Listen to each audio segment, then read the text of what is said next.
প্রিয় দর্শক, সাজ্জাদ কাদিরের প্রীতি নিন, শুভেচ্ছা নিন। আজকে আমি একা কথা বলবো না, দ্বৈতভাবে কথা বলবো। আজকে আমাদের এই লাইভে যুক্ত হয়েছেন নভেম্বর মাসের দ্বিতীয় সপ্তাহ বাংলাদেশের রাজনৈতিক পরিমণ্ডলে ব্যাপক উত্তেজনা ও অনিশ্চয়তা তৈরি করেছে। এই উত্তেজনায় শুধু অন্তর্বর্তী সরকার বিরোধীরা নয়, সাথে আছে সরকারের মিত্ররাও। এই অস্থিরতার কেন্দ্রবিন্দুতে আছে দুটি ডেডলাইন, একটি হলো 13ই নভেম্বর আর একটি তার ঠিক দুদিন আগে, মানে 11ই নভেম্বর। 13ই নভেম্বর আন্তর্জাতিক অপরাধ ট্রাইব্যুনালে সাবেক প্রধানমন্ত্রী শেখ হাসিনার মামলার রায় ঘোষণার তারিখ নির্ধারণ হতে পারে এবং এটিকে ঘিরে তৈরি হওয়া ঢাকা লকডাউন কর্মসূচির আশঙ্কা সরকার ও সংশ্লিষ্টদের ভাবনায় ফেলেছে। সরকার ও পুলিশ মুখে বলছে 13 নভেম্বরে কার্যক্রম নিষিদ্ধ থাকা আওয়ামী লীগের লকডাউন কর্মসূচিকে ঘিরে শঙ্কার কিছু নেই, কিন্তু আওয়ামী লীগের একযোগে 1 লাখ বেলুন উড়ানোর কর্মসূচির কথা জানতে পেরে নড়ে চড়ে বসেছে সরকার। সেনাবাহিনীর অর্ধেক সদস্যকে ব্যারাকে ফেরত পাঠানোর সিদ্ধান্ত থেকে তড়িঘড়ি করে সরে আসতে বাধ্য হয়েছে। অনলাইনে কার্যক্রম নিষিদ্ধ থাকা আওয়ামী লীগের ব্যাপক প্রচারের সাথে ঢাকার কয়েকটি স্থানে ককটেল বিস্ফোরণের ঘটনা এবং পুলিশের ব্যাপক প্রস্তুতি 13ই নভেম্বর নিয়ে যে সরকারের শঙ্কা বাড়ছে সেটির ইঙ্গিত পাওয়া যাচ্ছে। বিশেষ করে পুরনো কৌশল বাদ দিয়ে নতুন কিছু করতে পারে আওয়ামী লীগ, আইন শৃঙ্খলা রক্ষাকারী বাহিনীর এমন আভাস সরকারকে ভাবিয়ে তুলেছে। সরকারের চিন্তার বলিরেখা আরো বাড়ছে এর ঠিক দুদিন আগে, অর্থাৎ 11ই নভেম্বর জুলাই জাতীয় সনদ বাস্তবায়নের প্রক্রিয়া নিয়ে চরম মতবিরোধে থাকা জামাত ইসলামী ও তাদের সমমনা দলগুলো কঠোর কর্মসূচির হুঁশিয়ারি দিয়েছে। এই দুই ঘটনা ঘিরে রাজধানী সহ সারা দেশে তীব্র উত্তেজনা এবং নিরাপত্তার শঙ্কা বিরাজ করছে।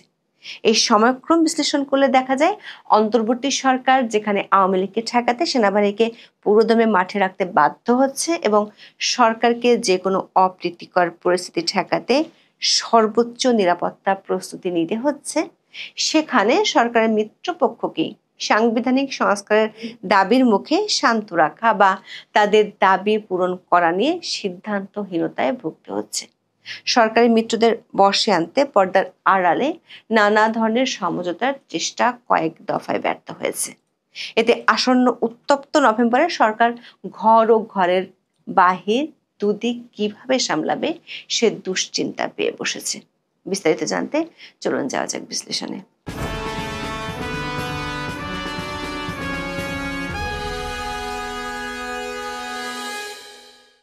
দর্শক, দেশের বর্তমান রাজনৈতিক আবহে 13ই নভেম্বর বেশ উত্তেজনা ছড়াচ্ছে। এই দিন আন্তর্জাতিক অপরাধ ট্রাইব্যুনাল 1-এ সাবেক প্রধানমন্ত্রী শেখ হাসিনা সহ 3 আসামির বিরুদ্ধে মানবতা বিরোধী অপরাধের মামলার রায় ঘোষণার তারিখ ঠিক করা হবে। গত জুলাই মাসে শেখ হাসিনা সহ 3 আসামির বিরুদ্ধে আনুষ্ঠানিকভাবে অভিযোগ গঠন করা হয় এবং মোট 28 কার্য দিবসে 54 জন সাক্ষীর সাক্ষ্য গ্রহণ ও জেরা শেষ হয়। 13ই নভেম্বর তারিখটি এই মামলার চূড়ান্ত রায় ঘোষণার জন্য নির্ধারিত নয়, বরং বিচারিক কাজ শেষ হওয়ার রায় ঘোষণার দিন কবে হবে তা নির্ধারণ করা হবে।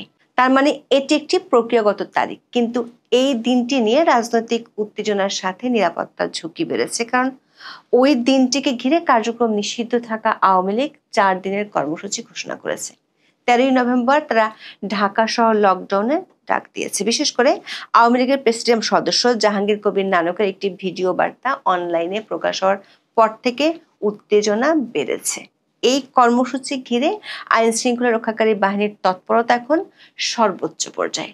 13ই নভেম্বর রায় ঘোষণার তারিখ ঠিক করাকে কেন্দ্র করে আওয়ামী লীগের ডাকা ঢাকা লকডাউন কর্মসূচিটি আইনি নিষেধাজ্ঞা সত্ত্বেও দলটির সাংগঠনিক ক্ষমতা প্রদর্শনের একটি কৌশলগত পদক্ষেপ হিসেবে বিবেচিত হচ্ছে। স্বরাষ্ট্র উপদেষ্টা লেফটেন্যান্ট জেনারেল মোহাম্মদ জাহাঙ্গীর আলম চৌধুরী দাবি করেছেন, লকডাউন নিয়ে সরকারের কোনো শঙ্কা নেই, তবে নিরাপত্তা সংস্থাগুলোর অভ্যন্তরীণ বিশ্লেষণ ভিন্ন চিত্র তুলে ধরে। ঢাকা মহানগর গোয়েন্দা পুলিশের এক কর্মকর্তা দৈনিক যুগান্তরকে বলেছেন, আইনি নিষেধাজ্ঞা সত্ত্বেও দলটির রাজনৈতিক শক্তি পুরোপুরি ভেঙে যায়নি এবং তারা আগের কৌশল বাদ দিয়ে এবার নতুন কিছু করতে চায়, এমন ইঙ্গিত বা আভাস পুলিশ এরই মধ্যে জানতে পেরেছে। ঢাকা মহানগর পুলিশ বা ডিএমপির জনসংযোগ ও গণমাধ্যম শাখার উপপুলিশ কমিশনার পাঠানো এক বিজ্ঞপ্তিতে বলা হয়েছে, 10 থেকে 12 নভেম্বর রাষ্ট্রীয় অতিথি ভবন যমুনা সহ রাজধানীর বিভিন্ন স্থানে কার্যক্রম নিষিদ্ধ থাকা আওয়ামী লীগ ও সহযোগী সংগঠনের নেতা কর্মীরা 1 লাখ গ্যাস বেলুন উড়ানোর পরিকল্পনা করেছে। বিজ্ঞপ্তিতে গোয়েন্দা সূত্রের বরাত দিয়ে বলা হয়, রাজধানীর বিভিন্ন এলাকায় পৃথক অভিযানে আওয়ামী লীগ ও সহযোগী সংগঠনের 25 নেতাকর্মীকে গ্রেপ্তার করে ডিবি। প্রাথমিক জিজ্ঞাসাবাদে তারা জানিয়েছেন, আগামী 10 থেকে 12 নভেম্বর রাষ্ট্রীয় অতিথি ভবন যমুনা সহ রাজধানীর বিভিন্ন স্থানে আওয়ামী লীগের স্লোগান যুক্ত 1 লাখ গ্যাস বেলুন উড়ানোর পরিকল্পনা করেছিলেন।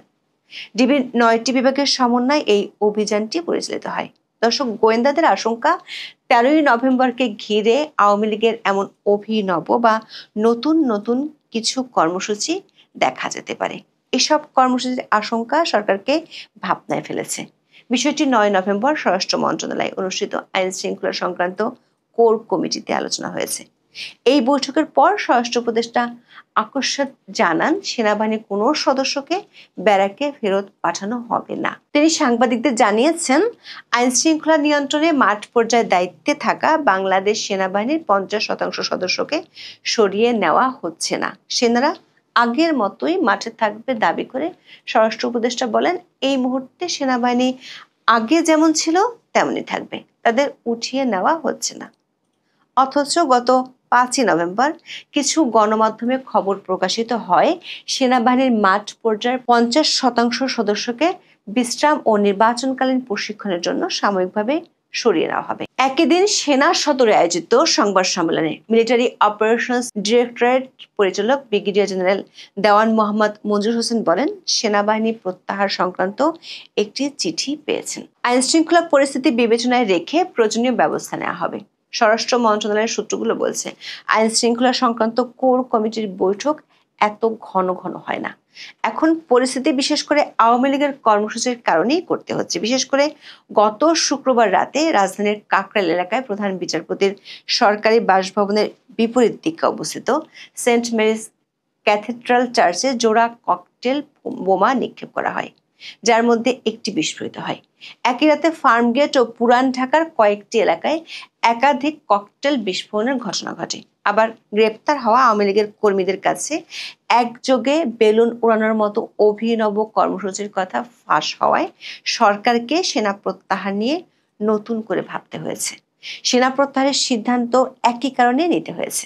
সরকার যে কোনোভাবে 13 নভেম্বর পর্যন্ত অপ্রীতিকর কিছু ঘটতে দিতে রাজি নয়। স্বরাষ্ট্র মন্ত্রণালয়ের সূত্রগুলো বলছে, পরিকল্পনা অনুযায়ী 10 নভেম্বর থেকে ঢাকার প্রবেশপথ, হোটেল, মেস ও বিশ্ববিদ্যালয়ের হলগুলোয় বিশেষ তল্লাশি অভিযান পরিচালনা করা হবে এবং গুরুত্বপূর্ণ স্থাপনাগুলোয় অতিরিক্ত ফোর্স মোতায়েন করা হয়েছে। নিরাপত্তা প্রস্তুতি কত ব্যাপক তার একটি প্রমাণ পাওয়া যায় ঢাকা মহানগর পুলিশের মহড়ায়। সংবাদ সংস্থা পিটিআই এর প্রতিবেদন অনুসারে 9 নভেম্বর প্রায় 7,000 পুলিশ কর্মীকে নিয়ে ঢাকায় 142টি এলাকায় বড় আকারে মহড়া হয়েছে। এই মহড়া প্রধান উপদেষ্টা মোহাম্মদ ইউনূসের সরকারি বাসভবনের সামনে অনুষ্ঠিত হয়। নাশকতার আশঙ্কা মোকাবেলা ও শান্তিপূর্ণ পরিবেশ বজায় রাখতে পুলিশের পাশাপাশি র্যাব, বিজিবি এবং সেনাবাহিনীকে সমন্বিতভাবে মাঠে রাখার সিদ্ধান্ত হয়েছে। স্বরাষ্ট্র উপদেষ্টা মোহাম্মদ জাহাঙ্গীর আলম চৌধুরী নিশ্চিত করেছেন যে সেনাবাহিনী পূর্বের মতোই মাঠে থাকবে এবং তাদের প্রত্যাহার করা হবে না। তবে এই সামরিক উপস্থিতির রাজনৈতিক সংবেদনশীলতা অত্যন্ত বেশি। দর্শক, সরকার যখন 13 নভেম্বরে আওয়ামী লীগের অভিনব কর্মসূচি ঠেকাতে ব্যতিব্যস্ত, তার ঠিক 2 দিন আগে সরকারের মিত্র দলগুলোর কর্মসূচি সরকারের জন্য উদ্বেগ বাড়াচ্ছে। জুলাই জাতীয় সনদ বাস্তবায়নে ঐক্যবদ্ধ দিক নির্দেশনা দেওয়ার জন্য অন্তর্বর্তী সরকারের দেওয়া 1 সপ্তাহের সময়সীমা সোমবার শেষ হতে চলেছে, কিন্তু এখনো কোনো ইতিবাচক পরিস্থিতি তৈরি হয়নি। রাজনৈতিক বিশ্লেষকরা মনে করেন, 8.5 মাসে জাতীয় ঐক্যমত্য কমিশন যে ঐক্য প্রতিষ্ঠা করতে পারেনি, স্বল্প সময়ের মধ্যে রাজনৈতিক দলগুলোর নিজেদের উদ্যোগে আলোচনার মাধ্যমে সেই অচলাবস্থা কাটানোর সম্ভাবনা খুবই ক্ষীণ। অতীতেও সংলাপে ব্যর্থ হয়ে দেশ সংঘাতের পথে হেঁটেছে, এমন নজির রয়েছে। এবারও হয়েছে তাই। জামাত ইসলামী ও তাদের সমমনা 8টি দলের লিয়াজোগ কমিটি নভেম্বরের মধ্যে জুলাই জাতীয় সনদ বাস্তবায়নের আদেশ জারি এবং জাতীয় সংসদ নির্বাচনের আগে গণভোট আয়োজনের দাবি জানিয়েছে। তাদের এই দাবিগুলো 5 দফা আলটিমেটামের অংশ। জামাতের নায়েবে আমির ডাক্তার সৈয়দ আব্দুল্লাহ মোহাম্মদ তাহের হুঁশিয়ারি দিয়ে বলেছেন, সোজা আঙ্গুলে ঘি না উঠলে আঙ্গুল তারা বাঁকা করবেন, তাও তাদের ঘি লাগবে। জামাত হুঁশিয়ারি দিয়েছে, দাবি মেনে নেওয়া না হলে আগামী 11ই নভেম্বরের জনসভা থেকে কঠোরতম কর্মসূচি ঘোষণা করা হবে। অন্যদিকে বিএনপি চাইছে গণভোট আগামী সংসদ নির্বাচনের দিনই অনুষ্ঠিত হোক। এমনকি দলটি এখন গণভোটেরই বিরোধী। বিএনপির স্থায়ী কমিটির সদস্য আমির খসরু মাহমুদ চৌধুরী বলেছেন, বর্তমান সংবিধানে গণভোটের কোনো বিধান নেই, তাই নির্বাচনের আগে বা নির্বাচনের দিনও গণভোট করার বিষয়টি এই সংবিধান গ্রহণ করবে না। সরকারের সূত্রগুলো বলছে, এরই মধ্যে সরকারের পক্ষ থেকে রাজনৈতিক দলগুলোর সাথে কয়েক দফা আলোচনা হয়েছে অনানুষ্ঠানিকভাবে, কিন্তু তারা নাছোড়বান্দা। আসন ভাগাভাগি আর সরকার গঠনের সময় কয়জনকে মন্ত্রিত্ব দেওয়া হবে এই ইস্যুতে আলোচনা ঝুলে আছে বিএনপি ও জামাতের মধ্যে, এমন খবর বেরিয়েছে দৈনিক যুগান্তরে। সরকারের জন্য চিন্তার বিষয় হলো, জামাত সহ 8টি ইসলামী দলগুলোর কর্মসূচিতে অপ্রীতিকর কিছু ঘটলে সেটি পরিস্থিতিকে আরো নাজুক করে দেবে। দর্শক, অবস্থা দৃষ্টি মনে হচ্ছে নভেম্বরের এই সপ্তাহটি বাংলাদেশের জন্য এক কঠিন পরীক্ষার সময়। একদিকে সংস্কার পথে ঐক্যের অভাব, অন্যদিকে আওয়ামী লীগের কর্মসূচি। 13ই নভেম্বরের এই পরিস্থিতিকে যদি আমরা দাবা খেলার একটি জটিল চালের সঙ্গে তুলনা করি, তবে এটি হবে এক ধরনের সেফটি চেকমেট। দর্শক, 11ই নভেম্বরের কর্মসূচিটি মূলত সরকারের মিত্রদের পক্ষ থেকে সরকারের উপর একটি প্রোঅ্যাক্টিভ বা সক্রিয় চাপ। এই চাপ এমন এক সময় তৈরি করা হলো যখন নিরাপত্তা বাহিনী 13ই নভেম্বরের চরম নিরাপত্তা ঝুঁকির প্রস্তুতি নিয়ে ব্যস্ত। 13 নভেম্বরের লকডাউন একটি রিঅ্যাক্টিভ বা প্রতিক্রিয়াশীল সংকট। প্রিয় বন্ধুরা, প্রীতি, সালাম এবং শুভেচ্ছা নেবেন। গতকাল ঠিক দুপুরের খাবার জন্য প্রস্তুতি নিচ্ছিলেন আমাদের স্বরাষ্ট্র উপদেষ্টা লেফটেন্যান্ট জেনারেল অবসরপ্রাপ্ত জাহাঙ্গীর আলম চৌধুরী। ঠিক এমন সময় যমুনা থেকে একটি জরুরি ফোন এলো, তাকে এখনই যেতে হবে। তিনি তার প্রিয় শিং মাছ না খেয়ে সেই অবস্থায় যমুনায় চলে এলেন এবং এসে দেখেন সেখানে একজন উচ্চ পর্যায়ের সামরিক কর্মকর্তা উপস্থিত হয়েছেন। তিনি এসেছেন মূলত ডক্টর মোহাম্মদ ইউনূসের সাথে দেখা করতে এবং তিনি একটি মিটিং এর সিডি নিয়ে এসেছেন। আপনারা শুনেছেন এই গতকাল এবং পরশু আলোচনা হচ্ছে যে উচ্চ পর্যায়ের জেনারেলরা সেনাপ্রধানের সাথে একটি ভার্চুয়াল মিটিং করেছে। সেই মিটিং এর একটি ভিডিও কপি তারা আনুষ্ঠানিকভাবে অফিসিয়ালি প্রধান উপদেষ্টাকে হস্তান্তর করেছে। এই আলোচনাটা কি হয়েছে এটা আপনারা ইতিমধ্যেই অনেকখানি জেনে গেছেন। সেখানে মোদ্দা কথায় বলা হয়েছে যে আর্মি কোনো রাজনৈতিক উদ্দেশ্যে ব্যবহৃত হবে না। তারা একটা free, fair and inclusive election চায় এবং free, fair and inclusive election হলে তারা সর্বরকমের সহযোগিতা করবে। যদি তার ব্যত্যয় ঘটে, যদি কোনো বিতর্কিত নির্বাচন হয়, যদি ইনক্লুসিভ নির্বাচন না হয়, তাহলে আর্মি সেই নির্বাচনে সরকারকে সহযোগিতা করবে না। এটি নিয়ে জেনারেলরা সেনাপ্রধানের সাথে আলোচনা করেছে।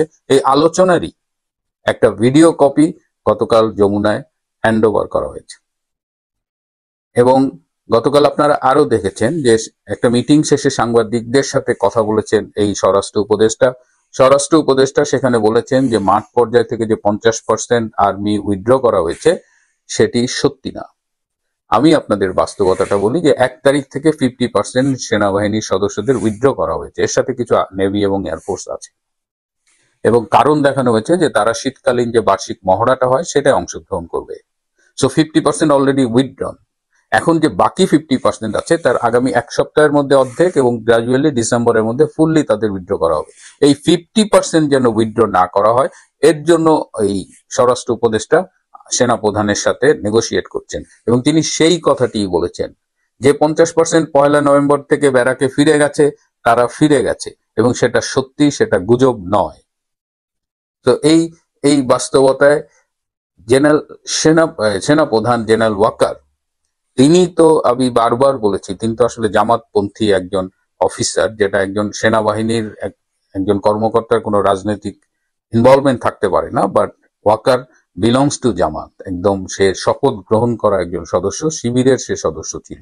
তার যে ষড়যন্ত্র ছিল যে সেনা বাহিনীকে দুর্বল করে ইরানের স্টাইলে একটা republic guard, Islamic republic guard গড়ে তোলা, সেই জায়গাটার বিরুদ্ধে আমার মনে হয় যে একটা বড় রকমের বাধা সৃষ্টি করেছে। সাধারণ আর্মিরা এখন আর এই ভাড়া খাটতে চায় না কারো রাজনৈতিক উদ্দেশ্য বাস্তবায়নের জন্য। তারা বারবার বলতেছে যে army as an institution it should remain neutral and professional. সবাই এই আর্মির ঘাড়ে বন্দুক রেখে যার যার দান্দা বাস্তবায়িত করে, দিনের শেষে গালিটা আর্মিকেই খেতে। সুতরাং আর্মি অফিসাররা এবার জোট বেঁধেছে এবং বিশেষ করে যাদের ওয়াকার মনে করতো তার পক্ষের লোক, যাদের পাকিস্তানে পাঠাতো, মনে করা হতো জামাতিন ধ্যান ধারণার, তারাই এবার একটা স্ট্যান্ড নিয়েছে আর্মির পক্ষ থেকে যে আর্মি দেশের স্বার্থে কাজ করবে এবং একটা গ্রহণযোগ্য অন্তর্ভুক্তিমূলক নির্বাচনের জন্য কাজ করবে। তো এই অবস্থায় আমাদের লেফটেন্যান্ট জেনারেল অবসরপ্রাপ্ত জাহাঙ্গীর আলম, তিনি দুপুরে সেদিন আর খেতে পারেনি। সন্ধ্যার দিকে বাসায় গিয়ে তিনি দুপুরের খাবার খেয়েছেন। ততক্ষণে তার প্রিয় শিং মাছ, সেটা অনেকখানি মানে সেই ফ্রেশনেসটা আর ছিল না।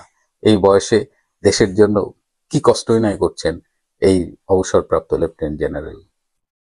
প্রিয় বন্ধুরা, যারা এই অনুষ্ঠানটি দেখছেন কিন্তু সাবস্ক্রাইব করেননি, তাদের প্রতি অনুরোধ থাকবে আমার চ্যানেলটি সাবস্ক্রাইব করবার জন্য। এবং যারা দেশের বাইরে, বাংলাদেশের বাইরে থেকে দেখছেন এবং যেসব দেশে এটা ইউটিউব অনুমোদন করেছে, তাদের প্রতি অনুরোধ থাকবে আমার চ্যানেলটিকে মেম্বার হিসেবে জয়েন করবার জন্য, আমার চ্যানেলে মেম্বার হিসেবে জয়েন করবার।